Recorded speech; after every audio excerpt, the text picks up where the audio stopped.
पुढच्या बातमीकडे। बातमी आहे नवनीत राणा यांच्या संदर्भात। ज्यांनी तुरुंगात टाकलं तेच संपले। नवनीत राणा यांनी उद्धव यांच्यावरती टीका केली आहे। नवनीत राणा यांच्या वक्तव्यासंदर्भातील ही बातमी।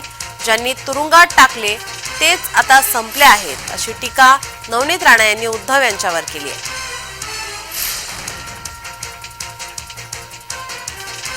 नवनीत राणा यांचं वक्तव्य सध्या समोर येते। ज्यांनी तुरुंगात टाकले ते संपले आहेत। नवनीत राणा यांनी उद्धव यांच्यावरती टीका केली आहे।